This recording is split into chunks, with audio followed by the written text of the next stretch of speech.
नमस्कार। तो एक सवाल है जो आजकल शायद हम सबके मन में घूम रहा है। क्या आर्टिफिशियल इंटेलिजेंस मतलब एआई हमारे काम करने का तरीका, हमारी नौकरियां सब बदल देगा? हमारे पास एक विश्लेषण है जिसका टाइटल है एआई नौकरियों पर असर और भविष्य की राह। तो आज हम इसी विश्लेषण की गहराइयों में उतरते हैं, देखते हैं कि इसमें क्या खास बातें हैं। शुरुआत करते हैं बिल्कुल बेसिक्स से। एआई आखिर है क्या विश्लेषण के हिसाब से? हाँ, देखिए विश्लेषण कहता है कि एआई वो तकनीक है जो मशीनों को कैसे कहूँ इंसानों जैसा सोचने, समझने और काम करने की क्षमता देती है।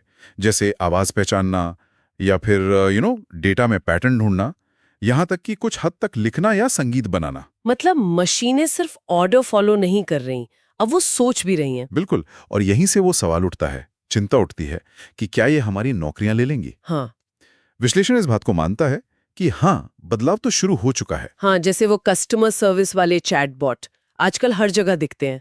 हाँ, चैटबॉट्स तो हैं ही, और सिर्फ वही नहीं, जैसे डेटा एंट्री का काम है या रूटीन रिपोर्ट बनाना, काफी हद तक ऑटोमेशन आ गया है। विश्लेषण कहता है कि कुछ नौकरियां तो बदल रही हैं और कुछ शायद खत्म भी हो रही हैं। रिटेल में भी वो सेल्फ सर्विस काउंटर दिखते हैं अब। सही कहा, वो भी एक उदाहरण है। लेकिन यहाँ एक जरूरी बात है जो विश्लेषण सामने लाता है, वो ये कि हर काम एआई नहीं ले सकता।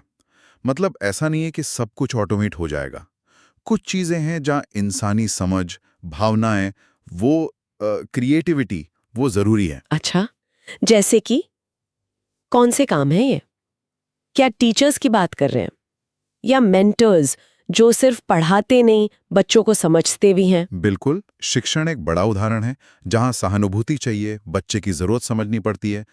या फिर सोचिए वो लेखक, कलाकार, म्यूजिशियन, जहाँ एकदम नई सोच, कल्पना चाहिए। जहां ओरिजिनल आइडिया की बात हो। और स्वास्थ्य सेवा में देखिए, डॉक्टर हैं, नर्सें हैं, वो मरीज की तकलीफ समझते हैं, उन्हें दिलासा देते हैं। ये काम सिर्फ डेटा पर आधारित नहीं हो सकता। सही बात है। और हाँ, लीडरशिप, किसी टीम को लीड करना, बड़ी स्ट्रैटेजी बनाना, इसके लिए इंसानी अनुभव और वो जो गट फीलिंग होती है ना, वो चाहिए। विश्लेषण इन भूमिकाओं को ज्यादा सुरक्षित मानता है। तो यहाँ एक दिलचस्प मोड़ आता है। मतलब विश्लेषण सिर्फ ये नहीं बता रहा कि क्या जाएगा, बल्कि ये भी कि क्या रहेगा, और शायद ये भी कि हमें क्या करना चाहिए। हाँ बिल्कुल, विश्लेषण का जो मुख्य संदेश है ना, वो डरने के बजाय सीखने पर है। साफ तौर पर कहा गया है कि भविष्य उनका है जो नई स्किल सीखने को तैयार हैं, जो टेक्नोलॉजी को समझ रहे हैं, खुद को अपडेट कर रहे हैं। सीखते रहना ये सबसे जरूरी स्किल है अब। हाँ, कह सकते हैं निरंतर सीखना और अडेप्ट करना। टेक्नोलॉजी को दुश्मन नहीं बल्कि एक टूल, एक सहयोगी की तरह देखना।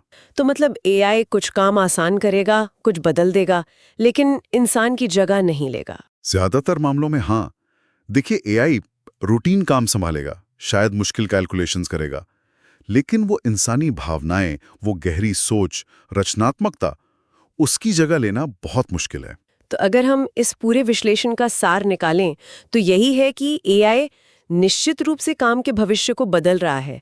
ये एक बड़ी सच्चाई है, लेकिन ये इंसान की अहमियत को खत्म नहीं कर रहा। नहीं, बिल्कुल नहीं, बल्कि शायद ये हमें उन कामों पर फोकस करने का मौका दे रहा है जो ज्यादा मानवीय हैं, ज्यादा क्रिएटिव हैं। तो डरने की बजाय तैयारी करने की जरूरत है, नई चीजें सीखने की, टेक्नोलॉजी के साथ चलने की। हाँ, और शायद एक सवाल हमें और सोचना चाहिए। विश्लेषण ने बताया कि नौकरियां बदलेंगी, इंसान और एआई साथ काम करेंगे। पर क्या हम सोच सकते हैं कि ये जो तालमेल है इंसान और एआई का, ये भविष्य में कैसे बिल्कुल नए तरह के काम या अवसर पैदा करेगा? ऐसे काम जिनकी हमने अभी कल्पना भी नहीं की है। ये सवाल शायद हमें आगे की दिशा में सोचने पर मजबूर करता है।